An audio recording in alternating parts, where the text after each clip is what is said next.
And so I was muted, but Dr. Ivy helped me. And so, welcome. This is Dr. Lee Newman. I've been hanging around with my clients Tuesdays at 1 o'clock Eastern, 10 o'clock Pacific, pretty much every week for the last 20 or plus years. I invited everyone onto this call. It's one of my favorite calls.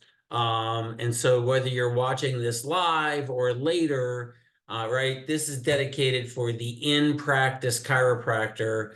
And I believe that depending on the size of your practice, that you can add between 2 and 10 additional new patients a month by how and when and how we handle the new patient phone call still today in 2024, recognizing the increase of onlineness. But, because we're one of the most brick and mortar businesses still left on the planet, we still do a lot of business over the telephone. And so really getting focused on it until I know otherwise, I'm going to assume that you're not maximizing new patient appointments on the telephone in your chiropractic office. And if you've ever watched this or are dedicated, I deputize you to be responsible. And so there is a document, which is my training checklist, which I will send out in an email, but here's the basic situation. So imagine that everybody that ever is going to answer your phone is trained around why the new patient phone call is so important, what the big idea of chiropractic is, what's the best question to ask after somebody makes a statement like, I'd like to make an appointment. What mindset should we maintain when we're answering the phone? How often and how can we role play obtaining the right information while scheduling the new patient? What hours of which days should the phone actually be answered live? Explain what the triple dual alternative close is, right? How should the phone be answered? How should all questions be answered? How can we learn from our lessons on the telephone? Outline your new patient appointment funnel, role play reviewing the appointment, and role play, does your doctor take my insurance? And so this is my training checklist. And, building in-house in your practice, right? If this was one of 10 core trainings for a CA, it would be a pretty effective basic CA training pack. And of course, I have about 30 hours of those. And if, anyone is interested in seeing it, I'd be happy to discuss that. But this is the focus of this call. Again, I like to take some time each month, dedicate it to chiropractic pioneers. And certainly BJ Palmer is a worthwhile person to talk about. BJ Palmer is the son of D.D. Palmer. D.D. Palmer is the discoverer of chiropractic. In 1895, he was already, in his 40s. BJ was his son and was coming of age, born in 1882. So was only 13 when chiropractic was discovered. And I believe actually, though, graduated and called himself a chiropractor, in his early 20s for sure, and lived to 1961, right? I was born in 63. We almost overlap, but not quite. And BJ is considered the developer of chiropractic. And one of the particular things that he did was he wrote multi-volumes of what is considered chiropractic philosophy, outlining the why we do what we do. And I think it's best illustrated in several different stories. I like to share this one. And, you can actually Google the big idea chiropractic, and there'll be short videos on this that's worth doing, but I'll go through it rather quick. And it also highlights BJ's writing style. And again, remember, this is written in the middle of the 20th century, in the mid-1950s. A slip on the snowy sidewalk in winter is a small thing. It happens to a million. So right now, in our snowstorms that are happening in the Northeast, many people will slip on a snowy sidewalk, and it's a small thing. A fall from a ladder in the summer is a small thing. It happens to millions. A slip or fall produces a subluxation. The subluxation is a small thing. The subluxation produces pressure on the nerve. The pressure is a small thing. The pressure cuts off flow of mental impulses that decreased flowing is a small thing, right? That decreased flowing produces a diseased body and brain. And in that individual, it's a big thing to that man. Multiply that sick man by 1,000, you control the welfare of a city. Multiply it by 10 million, you control a state. Multiply it by now 380 million, and you can forecast the prophecy of physical and mental status of a nation. So the slipper or fall, the subluxation, pressure, flow of mental impulses, and disease are big enough to control the thoughts and actions of a nation. This man, you, me, and all my female chiropractors as well, give an adjustment. That's a small thing. The adjustment replaces the subluxation. That's a small thing. The adjusted subluxation releases the pressure upon the nerves. That's a small thing. The released pressure restores a man's health. And again, that's a big thing to that man.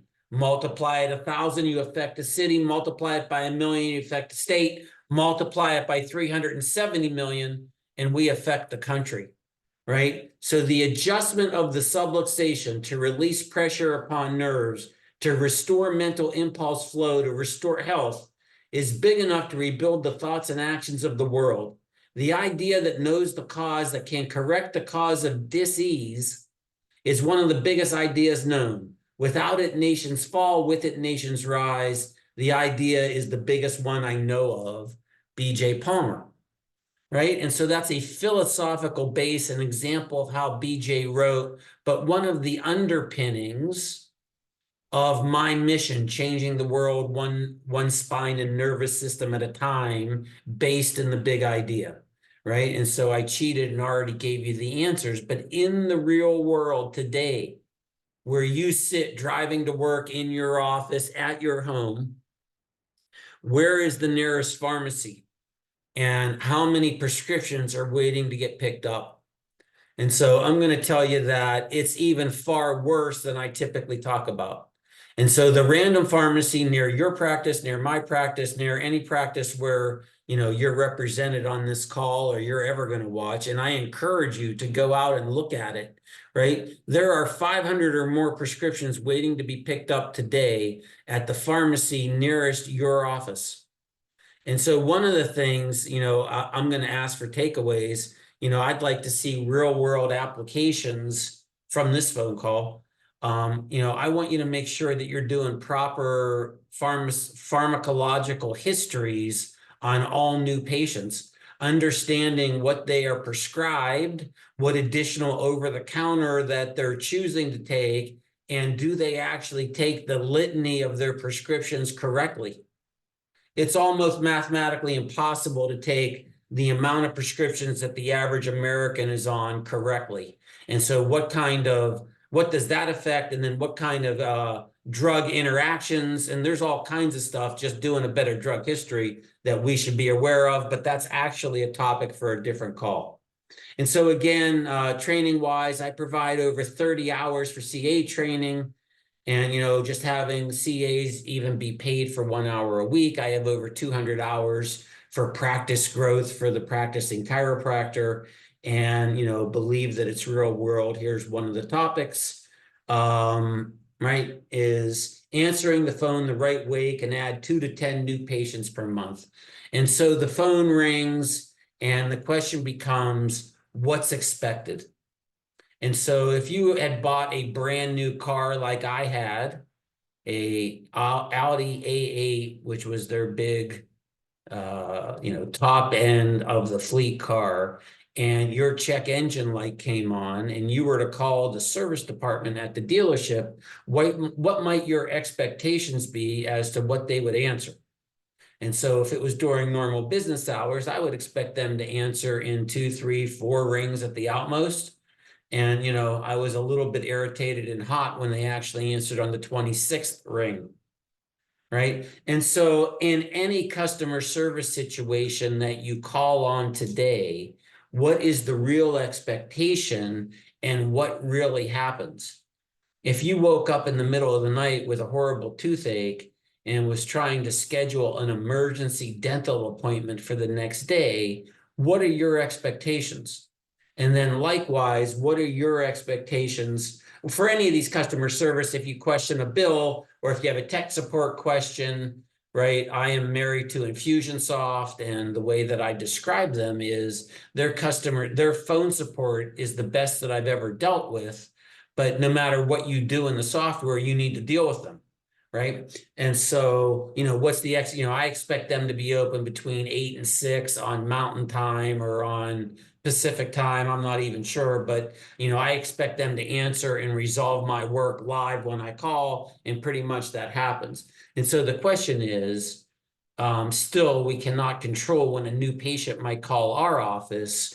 When should the phone be answered? And so one of the first things is just to calculate right now between 8:30 a.m. and 6 p.m. Monday through Friday, what percentage of those hours is a trained person live answering your phone?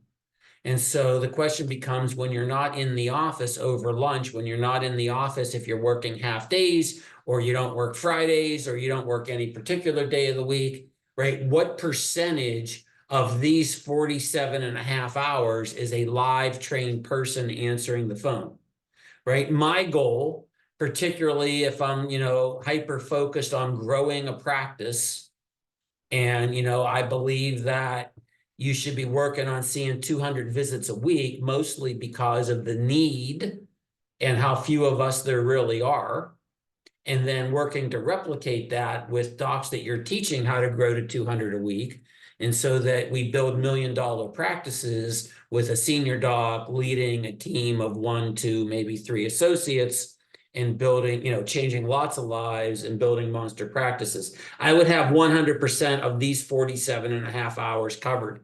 In fact, if I was new in my own practice, if I was a new associate in a practice, if I was an independent contractor renting out space and I had a phone number, my goal would be to answer the phone personally 100% of the downtime.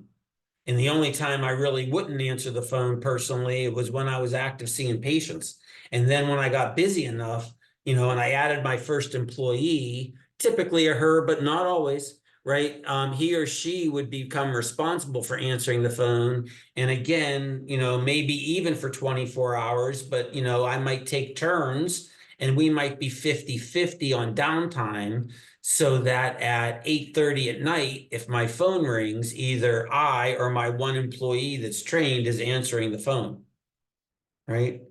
The bat phone, for those of us old enough to remember, on the classic Batman series, Batman had a phone directly to Commissioner Gordon, and it looked like the picture under glass up here. The equivalent today is to have essentially the iPhone for the office. And so I believe that there's a lot of uses for this. And so if you're uncomfortable, like call forwarding or using your personal phone to take calls, there could be a separate iPhone and an account for the office. The calls get forwarded to there. We can text from there, and we can still handle the phone calls from there. Again, if I have an employee doing it, I would be discussing pay for doing it, bonuses for scheduling new patient after hours, and incentivizing them so that they won on it as well. And again, I would not be hesitant. I'd be running towards doing my share as well, right? In general, this is a mindset for any employee, for us, leading by example. And I believe one of my reasons for success is to have an ongoing mindset as thoughts become things, that we are a magnet for new patients. And in fact, the more direct that you can ask the universe, the more that you're thinking about, and I've done an affirmation hundreds of times where I can kind of levitate over my geographic primary areas and be able to peek in and see my patients in their roles as spouses, as parents, as children, as employees, as employers, as member of the community, and how their interaction can be healthier and a contribution to, a whole different vision about health. And, that becomes the mission. And having this mindset that everything is an opportunity to attract a new patient, that we expect the telephone to ring with new patients on the other end, that on the second ring, we're going to answer with a welcoming, smiling, concerned, inviting attitude. And that change, expecting the phone to ring and answering it with the intention that we want to answer it, which, by the way, costs nothing, which, by the way, any employee can do based on attitude. So it's a behavior. We can teach the exact words that we'd like them to say, but this is behavior, right? And so that mindset shift in itself can shift the energy and generate more new patients. Doing it correctly is going to energy even more. So it's the second ring, we're smiling, we're thinking new patient, and we're going to identify, one of my favorite all-time employees is Johanna. She was my first super CA. She started for me in early of 1987, right? So it's 37 years ago. She was one of the reasons for my early success. I practiced in an area of Pittsburgh called the South Side, and she was like the Pope of the South It was Side. just being weird. And hang on, if you guys can mute yourself. Boom, boom. And she would go out and talk to everybody about me, right? And so when the phone rang, Newman Chiropractic Center, Johanna speaking.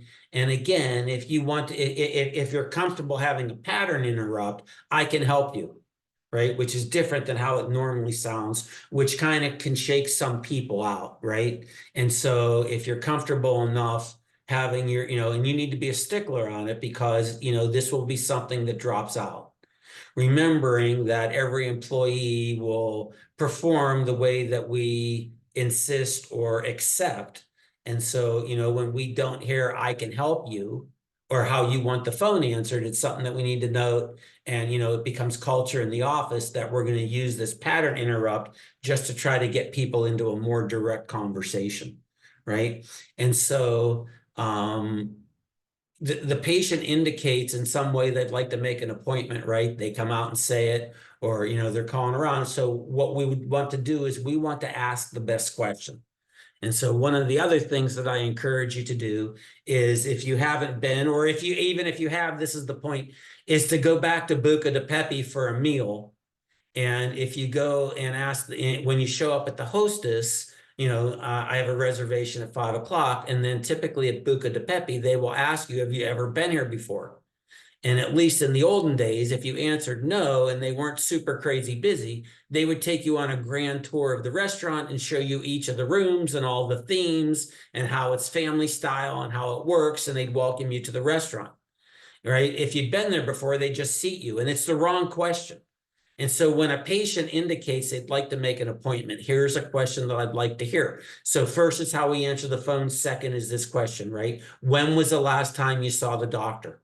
Right? That is the right question.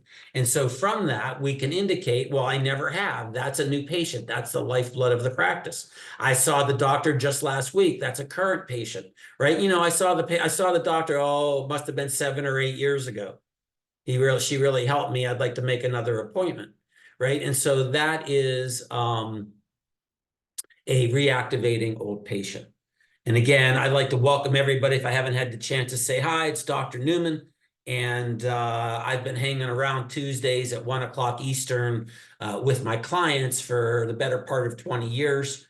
And just invited everybody. I'm passionate about this new patient phone call. And so we asked the question, when was the last time you saw the doctor? I never have. And now we're going to use the dual alternative close in order to make an appointment or to schedule or to close the prospect on the phone.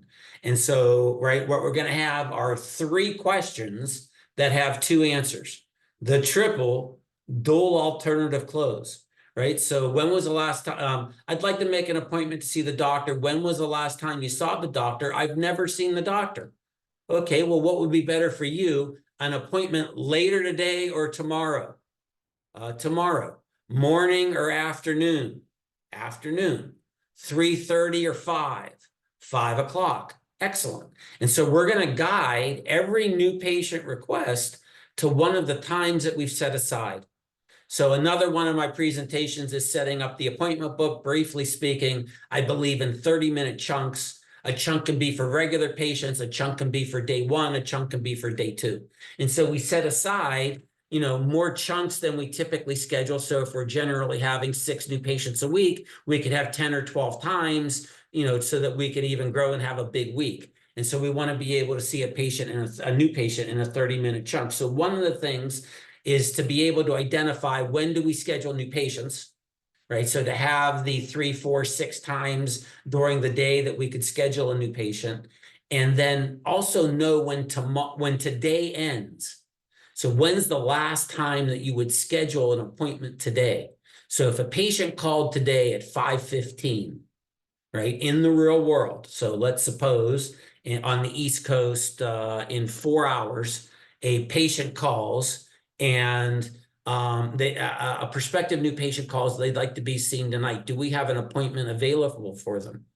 And I actually have a way of handling that, right? If somebody calls late and, you have, if they called 4:30, you have a 5:15 time assigned, right? So they say tonight, right? So does 5:15, or is this an emergency? And the doctor would be able to stay late to see you and have them self-identify as an emergency. And again, there's a whole conversation about emergency patients and how to handle them as well. But generally speaking, I want to give the 3 choices: later today or tomorrow, morning or afternoon, and one of 2 exact times. It's the triple dual alternative close, right? And so then we want to be able to get the information. Can I get your full name? For what condition are you consulting the doctor? Right? How did you hear about the office? Will you be using insurance? And so you want to be able to develop the exact right question to ask here. And so depending on how your practice is set up, of whether you're in network or you're partially in network or you're out of network, but lots of patients use the benefit, or patients don't use any of their benefits at all, be able to handle do you take my insurance question and handle the financial questions. The other thing, again, we're still brick and mortar, is to be able to give physical directions. And so this is another, compare your experience. If you were to call a new dentist office and ask for directions into the office from a receptionist, typically it's a challenge to be able to do that. And so I would want every employee to be able to give directions from a major landmark. And, there's typically enough chiropractic offices around that we want to keep the number of new patients that we generate for other offices as low as possible. All right, so we're going to get all the information that we need. And at any point during the conversation, questions will come up. And so I want to introduce, if this is the first time that you've been through this with me, a new topic, which is how to answer questions on the new patient phone call. And what I want you to do is to think of 2 parts. Part 1 is to give the kind of broadest, most direct answer that you can give to the question. And then number 2 is to always be closing, or as we like to say, ABC. And for those of you that have never seen the movie based on the play Glengarry Glen Ross by David Mamet, you should find wherever that's playing and stream it and watch it tonight. And so what are your hours, right? We have hours both, before noon and all the way up to 6. Most people find it convenient. That's the answer. And now ABC. Here's the ABC part. What's going to be better for you, an appointment later today or tomorrow? And so we go right into the dual alternative close after any question. And so this is the 3rd biggest culture area, right? 1 is we change our mindset. 2 is I guess maybe it's the 4th. We expect the phone to ring. We answer the phone with a smile, a concern, with the expectation that it's a new patient. When we're answering questions, we ABC. We go into the triple dual alternative close, right? Does your doctor take care of headaches, right? The docs help. I've seen him help hundreds of people with headaches. If he were able to meet you, he would be able to tell you if he thought he could help you or not. What would be better for you, an appointment later today or tomorrow, right? we still get the question about where the doc went to school, and maybe you should know that, or whatever the generic questions are. In fact, one of the things that should happen at the front desk in your office is all questions should be recorded, and you will see a commonality of questions. And so, of course, do you take my insurance? And so you need to have the well-scripted answer of, yes, we're the in-network doctor. What's better for you later today or tomorrow? Or, what we find is lots of people are able to use their benefits, and, we'd be happy to review that with you as you're in the office. What's better for you, an appointment later today or tomorrow?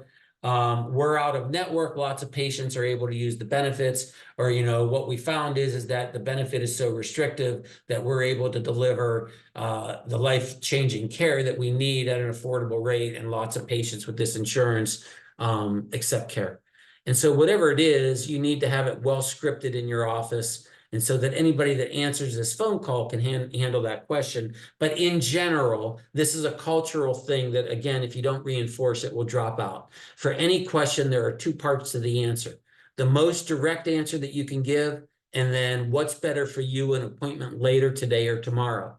And so if you don't hear that question being asked frequently, it's not happening, right? So no pause. And this is something to role play, right? So we deliver the answer, and what's better for you later to today or tomorrow. And a step in the training process for everybody that goes through it is to notice that you're doing it, right? And to pat yourself on the back that when you didn't go into the, so somebody asked, what are your hours? We take our last new patient appointment at 5:30, and then it's typically we wait and we pause and we wait for the other person to say something.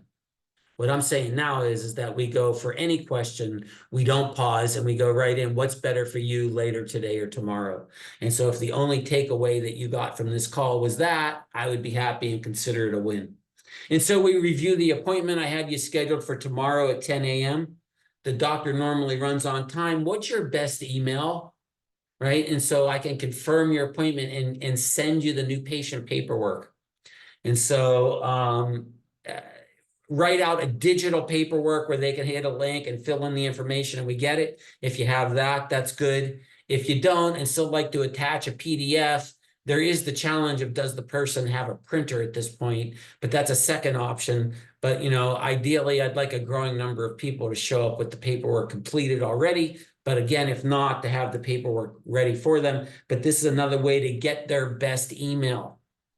Right. And so that's something that we want. We want to make a firm connection in 3 ways, maybe even a 4th way, with everybody that we speak to. And this is a broader than the new patient phone call issue, but certainly when somebody calls to make a new patient phone call, right? We want to connect by phone number. We want to connect by email, and we want to ultimately invite them perhaps into social media or any other way that we want to connect with them. And so the next step is, once we confirm the appointment with them, right? The doctor normally runs on time. Can you plan on showing up, 10 minutes before the appointment? We will attach a new patient paperwork. You could even ask, will you be able to print it if you're asking them to print it? If it's they click the link and actually enter the information, to see if they're going to be able to do that as well, to get the best email. And so another thing to be thinking about in this day and age is that we could set up a funnel in our client relations management. How are you sending funnel emails? And this is an important one. So when somebody schedules a new patient appointment, it's a great opportunity to prep them for their experience in the office. So to send them a confirming email, to have the videos that you want them to have them confirm the appointment into their digital schedule, right? So whether it's Google or Apple or whatever generic scheduling Outlook that you could offer, it could go right to their digital schedule. As well as in the emails, we could embed and or send the links for any introductory videos that you might like to have them watch. And so, just a brief welcome, thanking them and looking forward to meeting them in the office. They get to see you on video, and people, the experience is that they know you when they get to meet you, right? And so, and certainly if they stretch out their appointment, to beyond 48 hours, it gives us the ability to email them to keep confirming the appointment. So to look at and perhaps create a new patient appointment funnel could be a big giant step for your next step after this call, right? Scheduled from the internet, on every single of your web pages, you should have the easy button for people to schedule from your home, and so you should have a scheduling page that, right? So imagine that everything that you do, at least digitally, but even, people that call in, is that they get to the scheduling landing page, or we manually put them in, and then what happens as a response to that. But online, it goes to the landing page. This could be another upgrade that you work on in 2024, is that I believe people should have the ability to pick the date and times that they want to schedule their new patient appointment. And so, if you have a templated web page, which I think is fine still today, do you have the ability to create that calendar? And if not, can you embed a third-party calendar like from Calendly, so that you can set your new patient chunks up to give anybody that wants to schedule online the opportunity to schedule when you want them to schedule, and then they would instantly get the confirmation email, right? And so that's another way to do it. Again, we want to confirm the phone and even confirm by text, and so to have that connection going. And so the question then becomes, like, how often should we text somebody? And again, that's a different confirmation. All right. And so what I would encourage is that you role play, and you set the time aside within your office to actively train on the new patient phone call. And so, like any role play, you start as easy as possible, and you get that grooved in. You create the ideal situation. So the phone rings, Newman Chiropractic Center, Johanna speaking, I can help you. I'd like to make an appointment to see the doctor. When was the last time you saw the doctor? I've never seen the doctor. Well, that's great. What's better for you, an appointment later today or tomorrow? Later today would be great. Well, at 3 or 5:30. Well, I could come at 5:30. Well, that's great. Can I get your full name, please? For what condition are you handling? For what condition are you seeing the doctor? How did you hear about our office? You searched the internet. That's awesome. Can I ask you, what did you exactly search? Chiropractor near me. Well, that's great, right? Will you be using insurance for your care, or are you out of pocket? Right? Lots of patients are out of pocket in our office. We have payment plans that allow you to get the care that you need and pay for it out over time. Right? And so from there, you can role play, do you treat whatever condition? And I would encourage you again to have, what's the ideal condition? What's the condition that your ideal patient has? And you could argue that there could be a lot of conditions, and I would agree with you, but let's role play some of those. So headaches, low back pain, sciatica, disc problems, right? If you have a specialty practice, what are all those conditions? And so we have the staff training on the real things that we want to attract. Do you accept, and now you role play the major insurers in your area? And so the ones that you're going to get, do you accept your Blue Cross carrier? Do you accept Travelers? What's the answer? Do you take personal injury? I was in a car accident. Do you take my insurance? Right? My child was injured at school. Can you check them out? Right? What would happen right now on your phone if, somebody asked, my child got injured at school, can they be checked out? Right? Do you have the confidence that whoever's on the other end of the phone would be able to respond to that?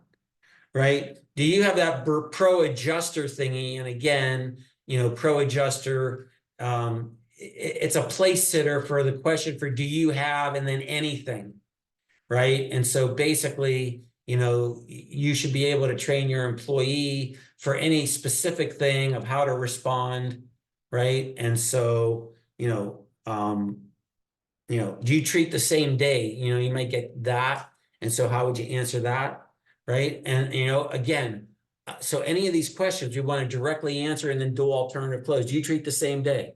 Well, if you have an acute condition that you think is a 7 or greater and it's been 2 weeks or less, generally we do. What's better for you, later today or tomorrow?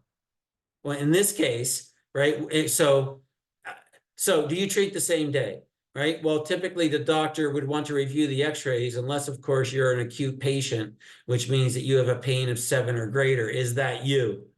And the patient self-identifies. So once they do that, right? So great, what's going to be better for you? And then you give them, they've already answered the first question, it's today. And so, 3 or 5:30. And so, and certainly any question, this is not a limit of what could be role played, right? Where are you located? Do you have evening hours or Saturday hours? Can a chiropractor really help me? How long will it take to get fixed? Can I get adjusted on my first visit? What happens if I don't? Do you have massage? What technique? How long have you been in practice? Right? I think that it's reasonable to know how long the doc's been in practice and what school he or she went to. Right? Our doc's been in practice 23 years. They went to Palmer in Iowa. Right? Can you see me today? Right? And again, this is not a limited. And then occasionally you get the lady that wants to give you the life story. And, how do we cut that person off and get them to commit to a schedule?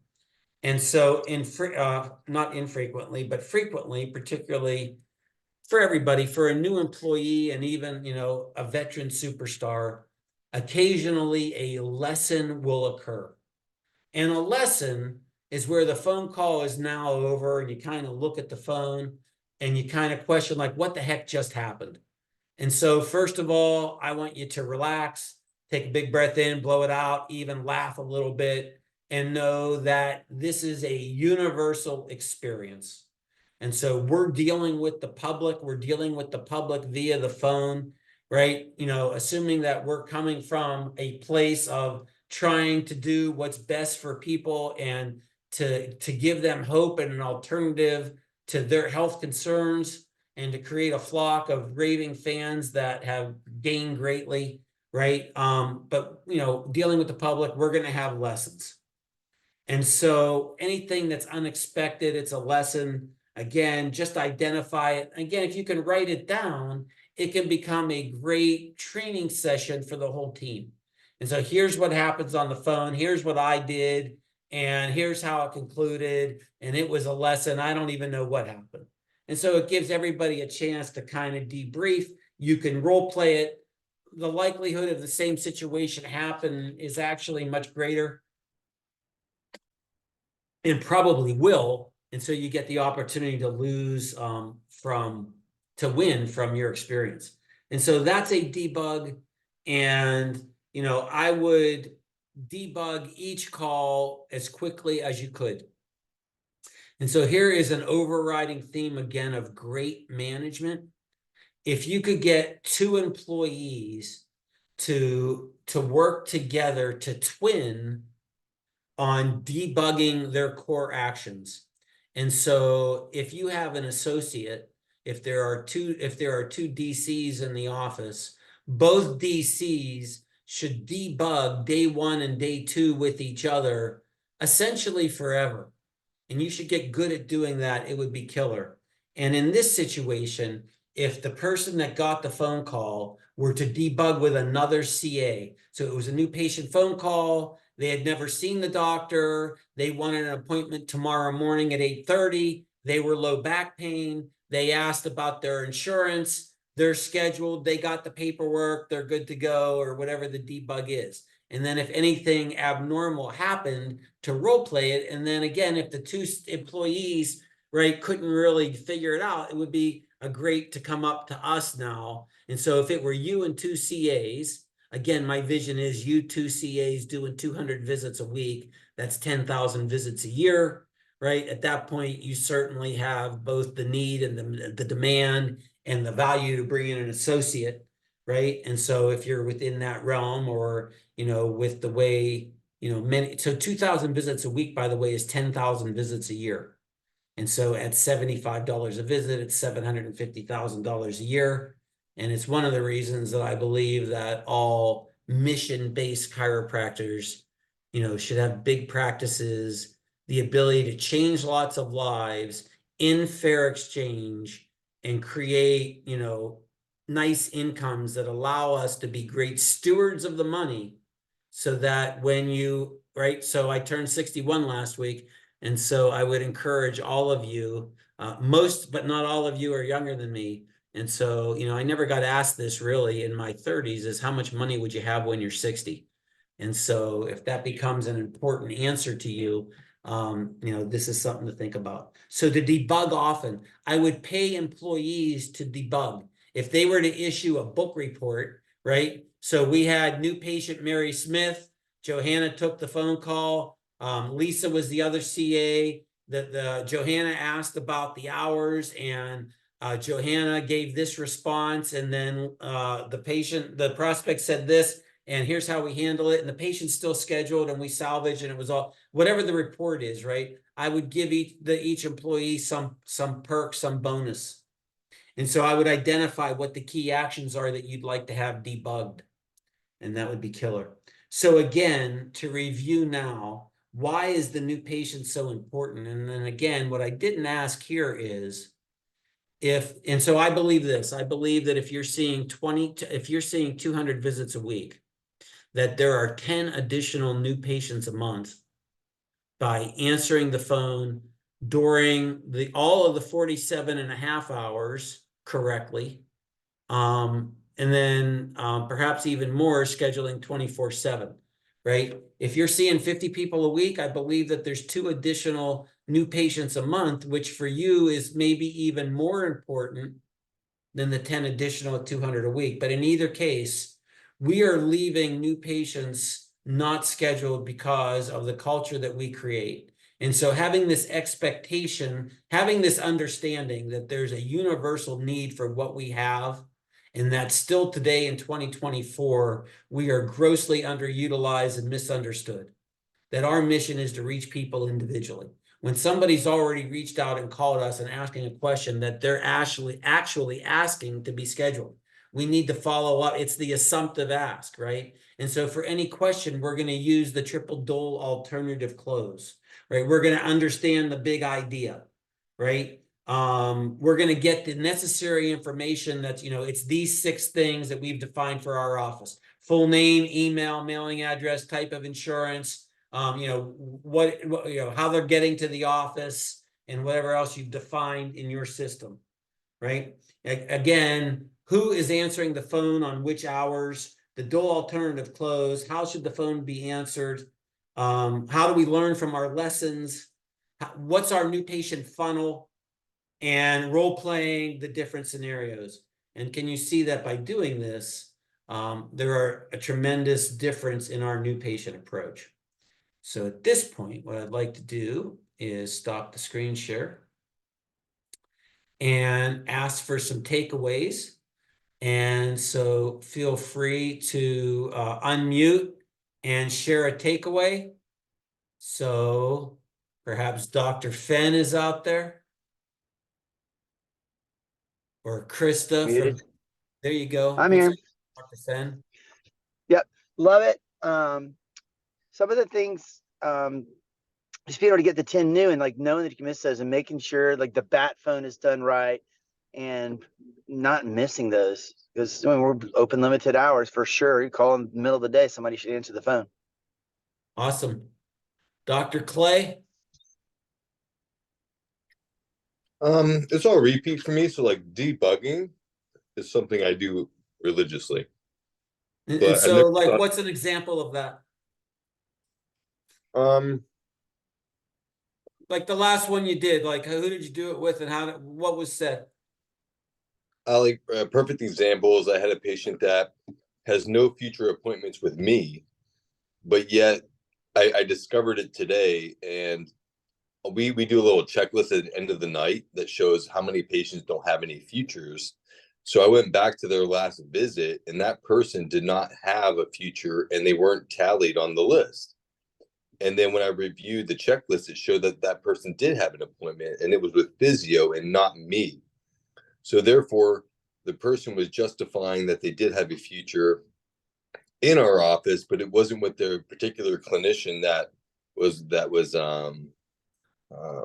has no future. Meaning, Yeah, but you were it should, able to identify the administrative challenge, which is what the important right. thing here is. It's just killer. It's great. Krista, Are you able to share? I don't see actually a mic, so maybe you can't. Rachel, have we heard from you? Are you able to share? Dr. Chambers? Anyone else like to share a takeaway or an action step that they can implement for their practice in the call? I love the idea of debugging after each call. Thank you, Krista. All right, very good. Again, for my guests, thanks for attending. For my CAs, thanks for taking the time. For my DCs, similarly, again, our culture, really take a look at, and I would encourage my docs to share with your staff the pharmacological history of what people are taking, right? And to understand the challenges associated with all of that. So with all of that said, a final chat. I muted myself again. No, that was earlier. All right. Very good. All right, everybody have a good rest of the week. And Thursday is the camp call, and I will talk to you guys soon.